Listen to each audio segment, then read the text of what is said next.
Bismillahirrahmanirrahim. Assalamualaikum warahmatullahi wabarakatuh. Alhamdulillahirabbil alamin wa bihi nasta'in wa ala umuri dunya waddin wassalatu wassalamu ala asyrafil anbiya wal mursalin wa ala alihi washabihi ajmain amma ba'd. Perkenalkan, nama saya Hafsanur Hamidah dari Prodi Ilmu Al-Quran dan Tafsir.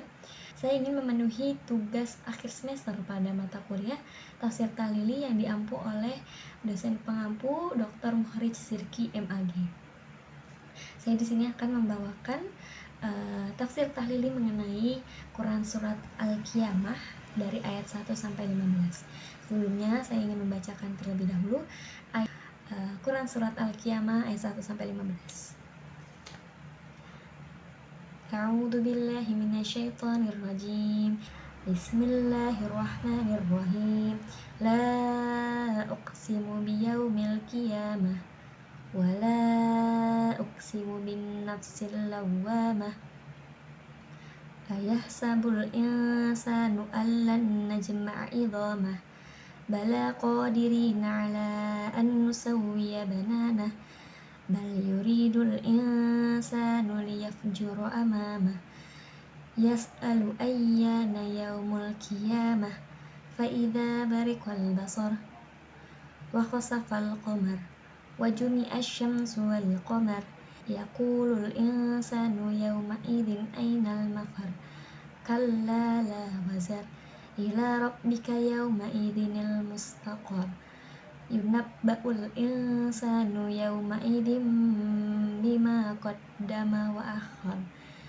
Balil insanu ala nafsihi basira walau alqa ma'adira. Shadaqallahul adzim. Kemudian yang selanjutnya yaitu saya akan membahas terlebih dahulu kandungan yang terdapat dalam surat Al-Qiyamah ini. Jadi surat ini itu menjelaskan ya tentang keyakinan akan adanya hari kebangkitan, yang dimana merupakan salah satu pokok penting gitu ya dalam ajaran Islam gitu. Jadi surat ini tuh diawali dengan kata sumpah gitu, sumpah atas hari kiamat dan juga jiwa yang sangat menyesal. Nah, untuk menegaskan, jadi dua sumpah ini tuh untuk menegaskan ya bahwa hari kebangkitan itu benar-benar akan terjadi. Jadi dalam surat ini dijelaskan ya bahwa setiap manusia itu akan dibalas sesuai amal perbuatan yang telah dikerjakannya selama di dunia. Dan juga hari kebangkitan itu bukanlah hal yang mustahil terjadi gitu. Jadi hari kebangkitan itu akan terjadi. Nah, ini juga menjadi jawaban ya untuk orang-orang yang meragukan akan adanya hari kebangkitan. Kemudian yang selanjutnya yaitu munasabah ayat. Jadi surat ini berkaitan dengan surat sebelumnya, yaitu sama-sama membahas tentang akhirat. Jadi dalam surat Al-Mudaththir, Allah menegaskan bahwa alasan manusia tidak mau menerima peringatan itu karena mereka itu tidak takut pada hari kebangkitan. Nah, kemudian dalam surat ini Allah memperkuat ya pembahasan mengenainya gitu dengan menyebutkan bukti-bukti nyata tentang kebangkitan yang dimulai dari awal penciptaan manusia, kemudian kematiannya, dan juga diikuti gitu ya dengan penjelasan mengenai kondisi hari kiamat gitu yang dahsyat serta balasan di setiap amal perbuatan manusia. Kemudian yaitu asbabun nuzul ya, sebab turunnya ayat. Jadi diriwayatkan ya bahwa ayat surat Al-Qiyamah ayat 3 dan 4 ini itu turun ketika Adi bin Rabi'ah meragukan hari kiamat gitu, dan bertanya dengan nada menantang kepada Rasulullah ya, tentang kapan kiamat itu akan terjadi. Nah, ia bahkan menyatakan tidak akan percaya gitu walaupun hari itu akan datang.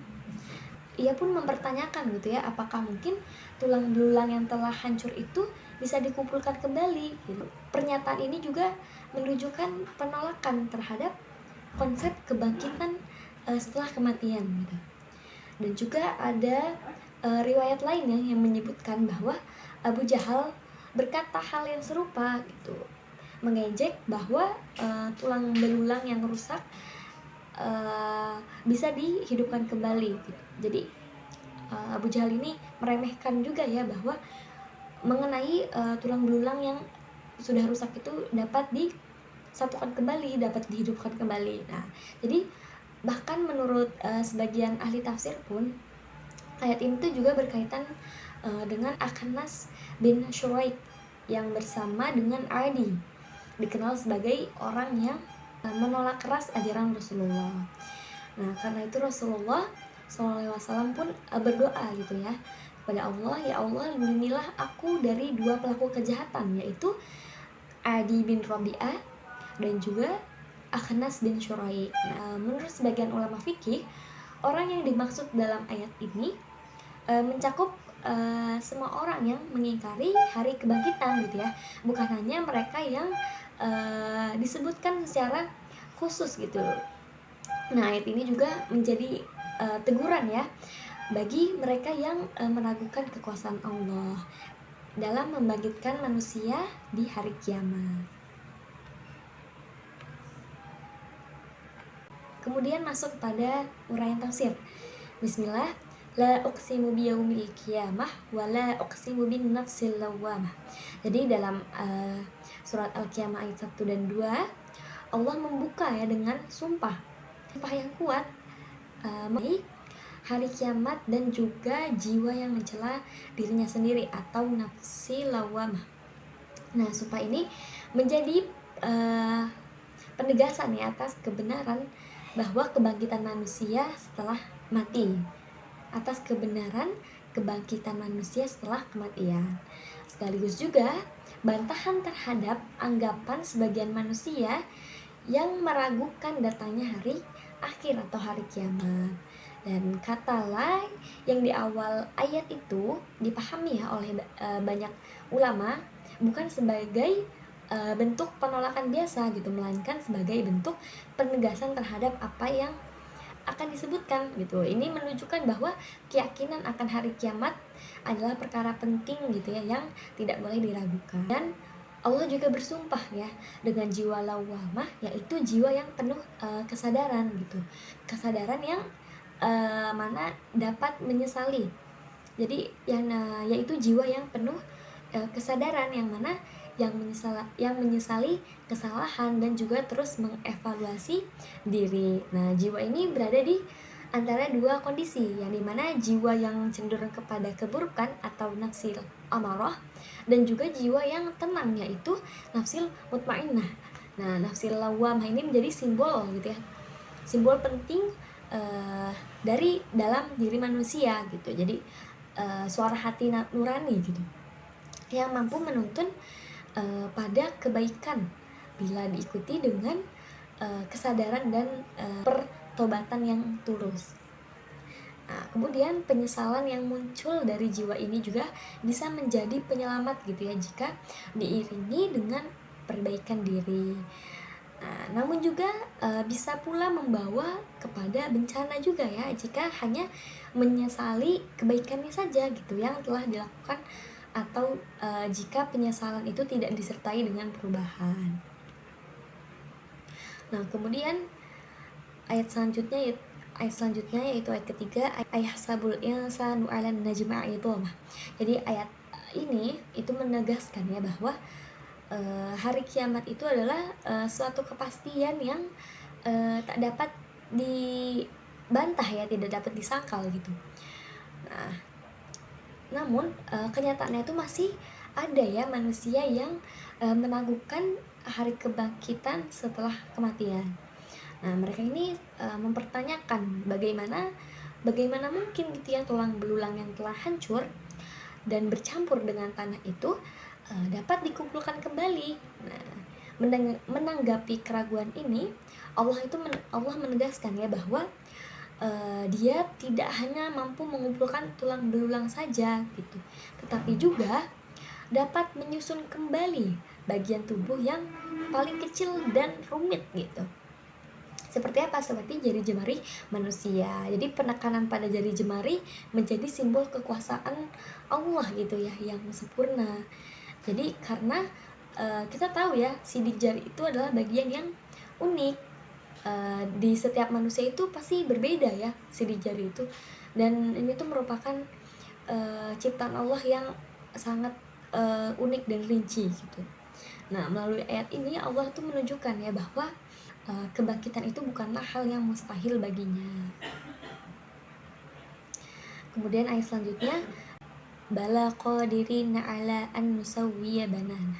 Nah, ayat ini juga membantah ya keraguan manusia terhadap kebangkitan setelah kematian. Jadi Allah secara tegas itu dalam ayat ini menyatakan bahwa Allah dia maha kuasa gitu ya.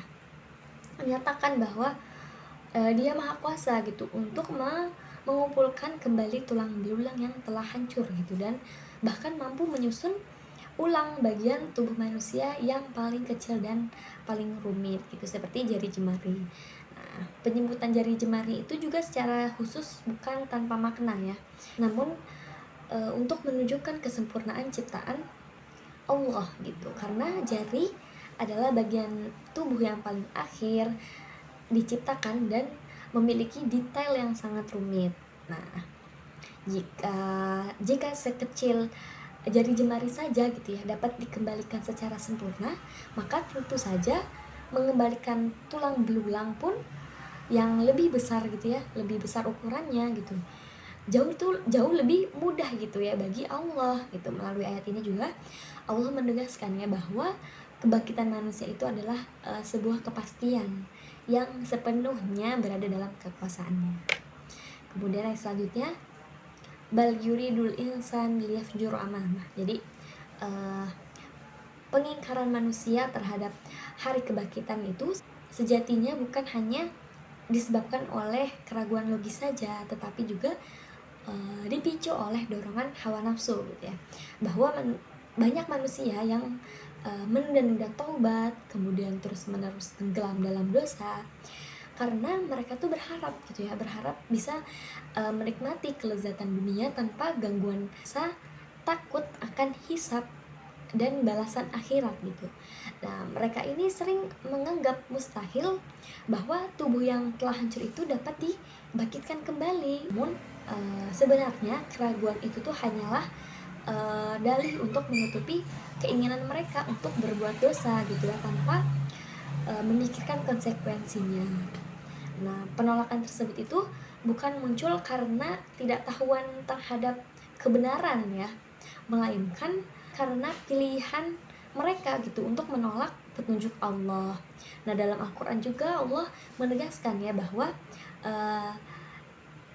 sikap semacam ini itu adalah bentuk kesengajaan dalam menentang kebenaran yang telah jelas gitu ya, dan yang mudah dipahami gitu oleh akal pikiran gitu. Jadi emang sudah jelas gitu, tapi mereka menolak akan petunjuk Allah tersebut. Kemudian ayat selanjutnya, yas'alu ayyana yaumul qiyamah. Jadi manusia yang mengingkari hari kiamat itu seringkali mengajukan pertanyaan ya dengan nada sinis atau penuh kesombongan gitu ya, seperti kapan hari kiamat itu akan datang gitu. Jadi pertanyaan semacam ini tuh bukan lahir dari keingintahuan yang tulus gitu ya, melainkan dari sikap ingin meremehkan gitu, dan bentuk penolakan terhadap kebenaran yang telah disampaikan oleh Rasul. Nah, mereka itu hanya meyakini kehidupan dunia itu sebagai satu-satunya realitas saja gitu, dan menganggap kebangkitan setelah kematian itu sebagai sesuatu yang mustahil. Kemudian penolakan terhadap hari kebangkitan ini itu merupakan bentuk dosa besar ya, karena menunjukkan sikap mengabaikan gitu ya terhadap peringatan Allah, dan cenderung untuk hidup sesuka hati gitu ya dalam kenikmatan duniawi tanpa merasa perlu bertanggung jawab atas perbuatan yang telah diperbuatnya. Kemudian yang selanjutnya, faida bariqal basar wa khasafal qamar wa jumi'a syamsu wal qamar yaqulul insanu yawma idzin ainal mafar. Jadi pada hari kiamat seluruh alam semesta itu mengalami perubahan yang dahsyat gitu ya. Dari mulai cahaya matahari, kemudian cahaya bulan, langit menjadi gelap, dan tatanan alam yang biasa dikenal manusia itu seketika sirna gitu ya. Dalam suasana yang mencekam itu, manusia itu baik yang beriman ataupun yang kafir itu diliputi oleh rasa takut yang luar biasa, karena mereka itu panik dan juga bertanya-tanya ya. Mereka bertanya di mana tempat mereka dapat berlindung gitu. Namun pada hari itu, pada hari kiamat, tidak ada tempat untuk bersembunyi gitu ya. Tidak ada gunung atau benteng atau rumah atau tempat apapun yang aman gitu ya, yang bisa menyelamatkan dari perhitungan dan azab Allah. Jadi hari kiamat juga adalah hari dimana momen pertanggungjawaban itu mutlak adanya gitu ya, tidak bisa dihindari oleh siapapun manusia gitu. Jadi harus semua manusia itu akan ditanggung amal perbuatannya. Kemudian ayat selanjutnya, kalla la wazar ila rabbika yauma idzinil mustaqar. Jadi pada hari kiamat itu tidak ada satupun tempat untuk berlindung kecuali kepada Allah. Nah, semua bentuk perlindungan duniawi seperti kekuasaan, harta ataupun kedudukan itu tidaklah berarti ketika hari kiamat terjadi. Hanya Allah yang menjadi satu-satunya tempat untuk kembali. Nah, kemudian di hadapan Allah pun setiap orang itu akan ditentukan nasib akhirnya. Apakah menuju surga sebagai balasan atas ketaatannya dan amal perbuatan baiknya, atau malah kepada neraka gitu sebagai ganjaran atas dosa dan keingkarannya. Jadi pada hari itu hari dimana semua orang itu menemukan tempat tinggal abadinya gitu ya, setiap hamba itu sesuai dengan apa yang telah mereka perbuat selama di dunia. Kemudian yang selanjutnya, yunabba'ul insanu yawma idzin bima qaddama wa akhar. Jadi pada hari kiamat setiap manusia itu akan diberi tahu ya seluruh amal perbuatan yang telah mereka perbuat gitu, baik yang kecil maupun yang besar, yang baik maupun yang buruk. Nah, tidak ada satupun perbuatan yang tersembunyi gitu dari pengetahuan Allah. Terus segala catatan amal akan dihadirkan secara lengkap dan manusia itu akan menyaksikan sendiri gitu ya atas amal-amal perbuatan mereka.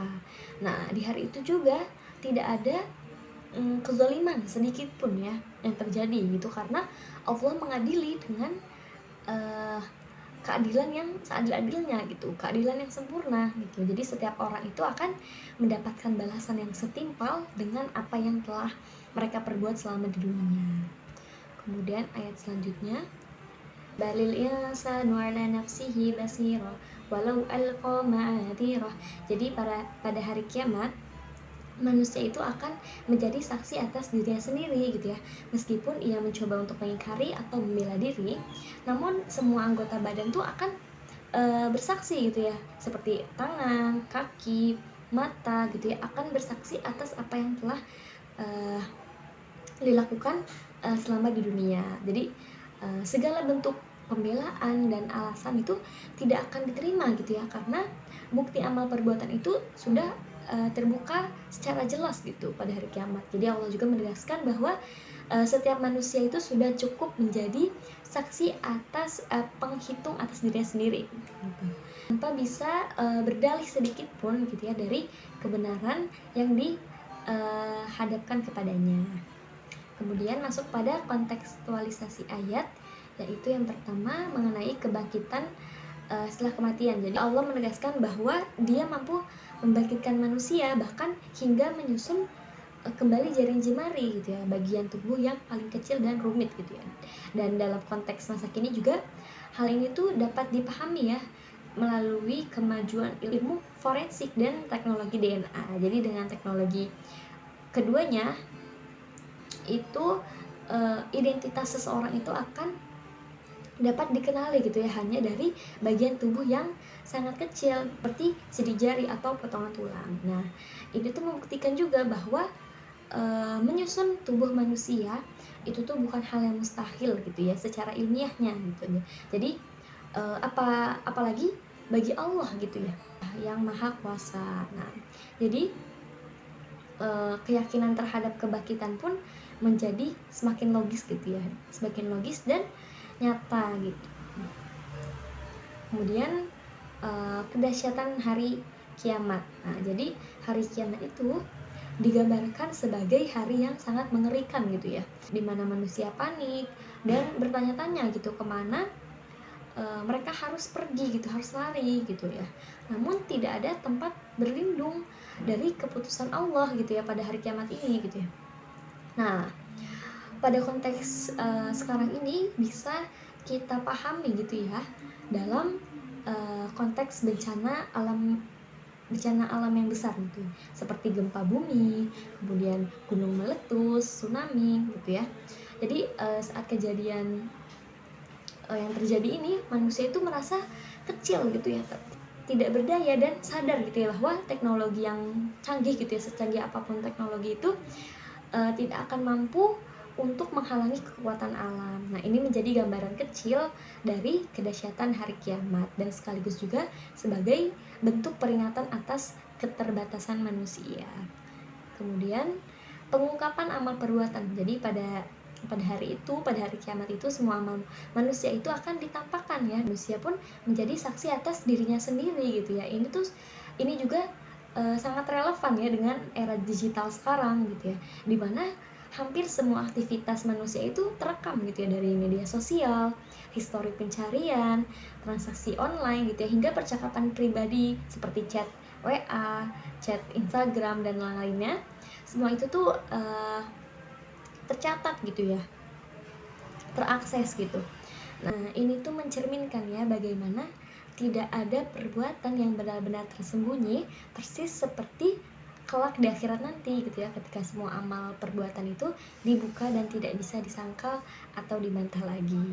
Wallahu a'lam bishawab. Mungkin cukup sekian dari saya. Apabila ditemukan banyak kesalahan, mohon dimaafkan. Wabillahi taufik walhidayah. Wassalamualaikum warahmatullahi wabarakatuh.